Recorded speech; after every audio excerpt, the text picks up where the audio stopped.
So hello everyone. So welcome to our channel. आपल्या चॅनलचं नाव आहे अद्वैत जोशी. येस, आता आपला सीझन जो चालू आहे, सीझन म्हणजे आपला फेब्रुवारी चालू आहे, फेब्रुवारी 2025. आणि ॲज पर द पर्टिक्युलर आपण म्हणू शकतो की आपल्या महाराष्ट्रामध्ये म्हणा किंवा वेगवेगळ्या राज्यांमध्ये म्हणा की आता बोर्डाच्या परीक्षा असतात, बरोबर आहे.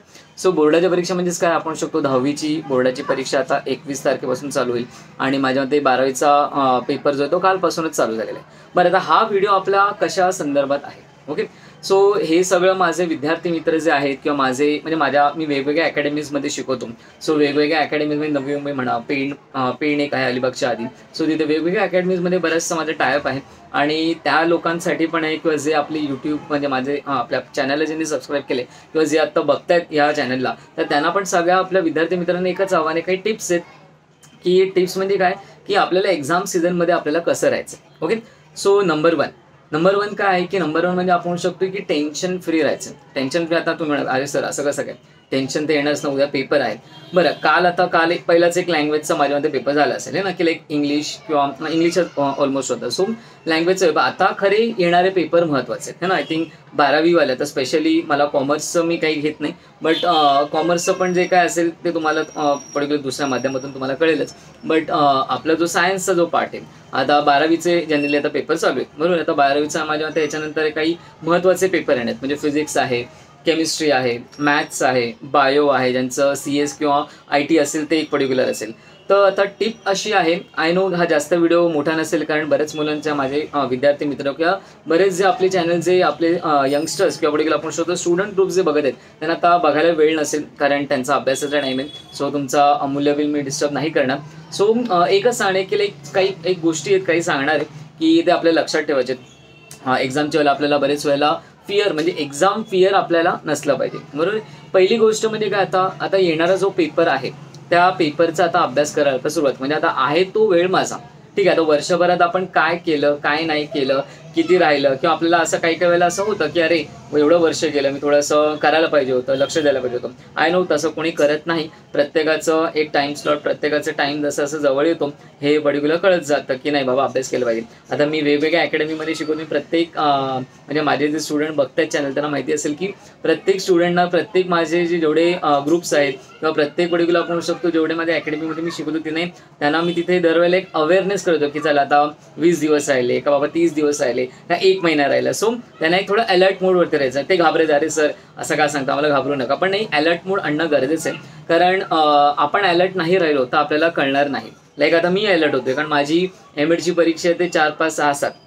सो मी पण थोडं अलर्ट मोडवरती येतोय की नाही, मला आता थोडासा माझ्या बाकीच्या कामाच्या व्यापातनं मला स्वतःलाही वेळ म्हणजे अभ्यासासाठी वेळ देणं गरजेचं आहे.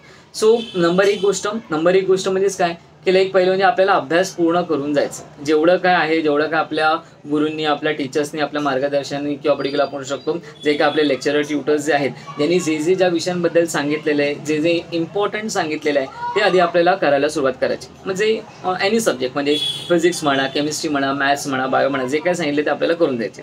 सो नंबर 1 नियम काय की जे आपल्याला मेन आपल्याला आलं होतं पेपरामध्ये, म्हणजे आपल्या कॉलेजमध्ये पण तुमच्या प्रिलिम्स झाल्या असतील है ना, 10वी आणि 12वीच्या म्हणजे शाळेमध्ये पण आणि कॉलेजमध्ये प्रिलिम्स झाले असतील, त्यांच्या कोचिंग क्लासेसमध्ये किंवा ट्युशन्समध्ये पण किंवा त्यांच्या घरी जे येत असेल कोणी शिकवायला तर त्यांच्याकडे पण त्यांनी त्या टेस्ट घेत. म्हणजे आपण ऑलरेडी प्रिपेअर्ड आहोत, एकदम आपण बोर्डाला जात नाही, बरोबर की नाही. आजकाल तर असं नाही आहे. पूर्वी आपल्या आईबाबांच्या काळामध्ये लिटरली क्लासेस फार कमी होते, ट्युशन्स नव्हत्या, किंवा लाईक आपण म्हणू शकतो की बोर्डाचा पेपर म्हणजे खूप असं एक मोठी परीक्षा होती. आजकाल मुलं किंवा आपण म्हणू शकतो ऑलमोस्ट रेडी असतात, म्हणजे प्रिपरेटरी फेज आपण ज्याला म्हणू शकतो तो एक ऑलमोस्ट रेडी असतो. फक्त आता बघायचं की आपण ॲक्च्युअल परीक्षामध्ये कसं आपण म्हणजे एक त्याची सराव परीक्षा आपण ज्याला म्हणतो, ओके. सो एक मॉक टेस्ट ज्याला आपण म्हणू शकतो आपली ऑलरेडी झालेली असते. सो नंबर 1 काय आपल्याला की नंबर 1 आपल्याला इम्पॉर्टंट जेवढं आपल्याला वाटतंय किंवा आपल्या ज्या लेक्चरर्सनीच आपल्याला किंवा आपल्या टीचरनी सांगितलेलं ते आपल्याला करायचं आहे, ओके. सो तो हा एक नियम आपल्याला लक्षात ठेवायचा आहे. सेकंड काय लक्षात ठेवायचं आपल्याला, जुने पेपर्स म्हणजे आता इंग्लिश लँग्वेज तर होऊन जातं. आता मेन महत्त्वाचे टप्पे आहेत फिजिक्स, केमिस्ट्री, मॅथ्स, आपले 4 पेपर अजून बाकी आहेत सायन्समध्ये. किंवा आपण म्हणू शकतो आता मी 10वीमध्ये जे स्टेट बोर्ड CBSE असेल त्यांना मी सायन्स 2 घेतो. म्हणजे आपल्या 10वी स्टेट बोर्डमध्ये सायन्स 2 आहे, ज्याच्यामध्ये पूर्ण पार्ट बायो माझा आहे, म्हणजे मी बऱ्याच क्लासेसमध्ये घेत होते. आणि दुसरं म्हणजे CBSEमध्ये एकच सायन्सचं बुक आहे, त्याच्यामध्ये बायोचा एक पार्ट म्हणजे बऱ्याच ठिकाणी मी घेतो. सो सेकंड आपल्याला एक गोष्ट काय बघायची की आपल्याला जुने पेपर रेफर करायचे. मग जुने पेपर म्हणजे आपण म्हणू शकतो आपल्याला ऑनलाईन पण मिळू शकतात, आपल्या शाळेमधनं आपल्या टीचर्सकडनं पण मिळू शकतात, किंवा जे काय तुमच्या आता कॉलेजमध्ये एक्झाम झाले असतील ते एक्झाममधले पेपर पण आपले रेफर बघायचे आहेत. रिपीट म्हणजे कुठचे क्वेश्चन रिपीट झालेत आधीच्या क्वेश्चन बँकमध्ये, म्हणजे आधीच्या बोर्डाच्या पेपरमध्ये आणि आत्ता आपल्या शाळा कॉलेजमध्ये किंवा आपण म्हणू शकतो आपल्या अकॅडमीमध्ये जे काय झाले त्याच्यामध्ये बघायचे कुठचे क्वेश्चन्स रिपीट आले ते बघायचे. म्हणजे फर्स्ट काय होतं, पहिले इम्पॉर्टंट क्वेश्चन्स करून जाणं. सेकंड PYQ म्हणजे आपले प्रिव्हियस इयर्स क्वेश्चन्स आपल्याला बघायचे की काय आले होते काय नाही आले होते. ओके, झाले आपले 2 टप्पे झाले. तिसरा टप्पा बरेच वेळेला मुलं काय करतात, एक्झाम उद्या आणि आज रात्री दिवसभर जागतात किंवा दिवसभर अभ्यास करतात. पण मला असं वाटतं की आपल्या प्रत्येक पेपराच्या मागे आपल्या बोर्डाने पण आपल्याला सुट्टी दिलेली आहे ना, 2-2, 3-3 दिवस का होईना. तर माझं म्हणणं आहे की काल जो पेपर झाला, मग कालचा दिवस, आजचा दिवस किंवा जो का आता पुढचा येणारा पेपर आहे, त्या पेपराच्या आधी तुमची झोप होणं गरजेचं आहे. ओके, कारण झोप नसेल म्हणजे एवढा अभ्यास करून पूर्ण गेलोय, पूर्ण येत आहे, क्वेश्चन पेपर बघून पण मला वाटते की अरे खूप इझी पेपर आहे, पण का एक कारण काय राहतं की माझी झोप पूर्ण झाली नाही.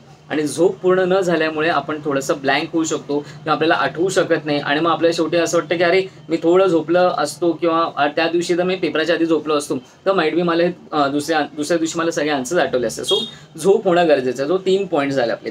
फर्स्ट होतं इम्पॉर्टंट, सेकंड होतं PYQ, थर्ड होतं आपलं पर्टिक्युलर इम्पॉर्टंट. आपण म्हणू शकतो की झोप घेणं गरजेचं आहे. हे झालं.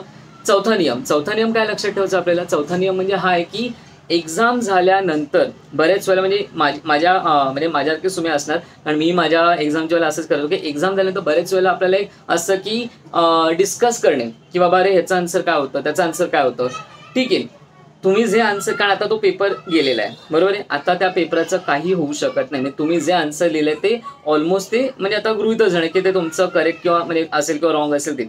सो पेपर झाल्यानंतर पर्टिक्युलर बरेच लोकांना सवय असते की डिस्कस करायचं. डिस्कस म्हणजे ह्याचं काय, मग आपण काय म्हणतो, अरे मित्रांनी, तो मित्र एखादा कोणी असतात आपले मित्रमैत्रिणी की अरे नाही ह्याचा आन्सर हेच आहे आणि हेच आन्सर करेक्ट आहे, आणि मग आपल्याला भीती वाटायला सुरुवात होते.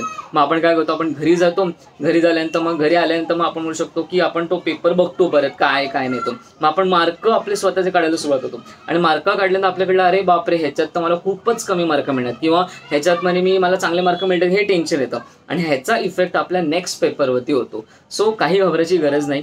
तुम्ही 100% तुमचा पेपर लिहिलेले आहेत, एवढं वर्षभर तुम्ही तयारी करत आहे, त्यामुळे स्टे पॉझिटिव्ह, बी पॉझिटिव्ह आणि जस्ट स्टे कूल आणि काम. हे म्हणणं सोपं आहे पण आपल्याला राहणं गरजेचं आहे, कारण ह्याचा इफेक्ट आपल्या दुसऱ्या पेपरवरती होता कामा नये. कारण मग होतं काय, आपण त्याचा विचार करत बसतो आणि मग दुसऱ्या दिवशीचा पेपरवरती आपल्याला इफेक्ट होतो. मग असं वाटतं अरे उगाच त्याचा विचार करत बसला, मी पास तर होणार होतो, उगाच त्याच्याबद्दल विचार करून किंवा त्याचं टेन्शन घेऊन माझा आत्ता दुसऱ्या दिवशी जो पेपर होता तो खरा सोपा होता म्हणून त्या विचारामुळे करू शकलो नाही. ओके, सो जे आपल्या नशिबात लिहिलेलं आहे चांगलंच लिहिलेलं आहे, डोंट वरी, आणि चांगलंच होणार आहे सगळ्यांच्या बाबतीत, काही त्याच्याबद्दल वाद नाही. पण तरी आपण आपलं एक सायकोलॉजी असते त्याची. ओके, कारण आता मी BEd मध्ये बऱ्याच गोष्टी शिकलो किंवा कळल्या मला, मी म्हणू शकतो. सो आपण म्हणू शकतो सायकोलॉजी एक माइंडसेट असतं तसं काही नाही. आपलं 100% द्यायचं, आपण जेवढं केलं तेवढं आपण करून यायचं, तेवढं आपण द्यायचं आणि नंतर रिझल्ट आनंद बघायचं. सो पहिला नियम होता इम्पॉर्टंट क्वेश्चन करून जे, सेकंड होतं PYQ, तिसरी झोप घेणं गरजेचं होतं. चौथं काय होतं, तर चौथं होतं आपलं म्हणू शकतो की पेपर डिस्कशन करायचं नाही. करायचं म्हणजे करा, मी नाही म्हणत असं नाही, पण म्हणजे कधी करा. एक्झाम म्हणजे आपण शकतो की MCQs केले तेवढं ठीक आहे किंवा मार्क, पण जर केलं असेल तर परत त्याच्याबद्दल विचार करायचा नाही. जे आहे ते ठीक आहे, मी एवढे लिहिले, कारण काही असतात आपले असे एक्स्ट्रा ऑर्डिनरी फ्रेंड असतात की लाईक अरे नाही ह्याचं उत्तर हेच आहे, ह्याचं उत्तर नाही, हे एवढं लिहायला पाहिजे होतं. ठीक आहे, आता प्रत्येकाचा आन्सरमध्ये आपल्याला कळतं की बाबा कोणी किती लिहिले त्याप्रमाणे मार्क मिळणार आणि तुम्हाला माहिती तुम्ही किती लिहिले. सो ठीक आहे, डिस्कस केलं ठीक आहे, पण त्याच्यानंतर सोडून द्या की जास्त विचार नाही करायचं की मला किती मार्क मिळतील काय मिळतील. ठीक आहे, तुमचं पास होणार आहोत हे आपले काय हे मेन आपलं ध्येय ठेवणं गरजेचं आहे. बाकी त्याच्याबद्दल काही डिस्कस परत करत बसायचं नाही. आणि नेक्स्ट गोष्ट, पाचवी आणि लास्ट एक गोष्ट आपण म्हणू शकतो की एक्झाम आता कशी, आता उन्हाचा सीझन चालू होतं म्हणजे उन्हाळा चालू होणार आहे किंवा आपण म्हणू शकतो. ठीक आहे, सो ह्या केसमध्ये आपण एक गोष्ट करायची की सकाळी नाश्ता करून व्यवस्थित जा. कारण नाश्ता म्हणजे मी म्हणत नाही एकदम भरघोसचा नाश्ता करा, कारण आपला पेपरचं टायमिंग असं ऑड आहे की 11 ते 1 म्हणजे आपण म्हणू शकतो. म्हणजे जर सायन्स बाकी असतील पेपर, काही लँग्वेज असतील तर 11 ते 2 पर्यंत पेपर असतो. सो या केसमध्ये आपण म्हणू शकतो की नाश्ता म्हणजे एकदम हेवी पण नाही, एकदम लाईट पण नाही, एक ॲव्हरेज नाश्ता काहीतरी नॉर्मल पोहे म्हणा, उपमा म्हणा, हे असं काहीतरी किंवा फ्रूट्स म्हणा किंवा काय मुसली येतं पर्टिक्युलर, केलॉग्स येतात. सो हे थोडंसं दूध केळं असं एक हलका पण एक पौष्टिक नाश्ता करून जा की जेणेकरून तुम्हाला, कारण भुकेमुळे पण बरेच वेळेला अनुभवलं आहे असं, मी माझ्या स्वतःच्या अनुभवानं सांगतो की आपल्याला येत असते, एकदा झोप पूर्ण नसेल झाली तरी प्रॉब्लेम येतो पेपर लिहायला, आपल्याला भूक लागत असते, डोकं दुखतं कारण ॲसिडीचा त्रास होतो, म्हणजे आपण म्हणू शकतो न खाल्ल्यामुळे, आणि मग त्यामुळे पर्टिक्युलर आपण शकतो पेपर लिहायला आपल्याला त्रास होतो. सो ह्या 5 गोष्टी आपल्या सगळ्या आपण म्हणू शकतो की जे मित्र आहेत आपले, म्हणजे आपण स्टुडंट फ्रेंड्स जे सगळे आहेत किंवा माझे सगळे विद्यार्थी मित्र आहेत, ह्यांच्यासाठी एक पर्टिक्युलर आव्हान आहे की ह्या गोष्टी फॉलो करा. So first is your particular आपण म्हणू शकतो काय की लाईक आपल्याला इम्पॉर्टंट क्वेश्चन जे आपल्या प्रोफेसरने सांगितले ते लक्षात ठेवते, 10वी आणि 12वीसाठी दोघांसाठी आहे. सेकंड, PYQs आपल्याला बघायचे. तुम्ही 21 म्हणजे 21 सेट मार्गदर्शन तुम्ही बघू शकता, किंवा काही आजकाल बरेच काय काय गोष्टी येतात ते. ओके, सो ते तुम्ही चेक करू शकता. त्याच्यामध्ये सॉल्ट पेपर पण असतात, ते बघा. तिसरं म्हणजे आपण म्हणू शकतो, तुम्हाला काय म्हटलं की झोप घेणं गरजेचं आहे, नंतर नाश्ता करणं गरजेचं आहे सकाळी तुम्ही जेव्हा पेपरला जाल. आणि 5वी गोष्ट काय होती, 5वी गोष्ट म्हणजे डिस्कस केल्यानंतर परत त्या पेपरचा विचार करायचा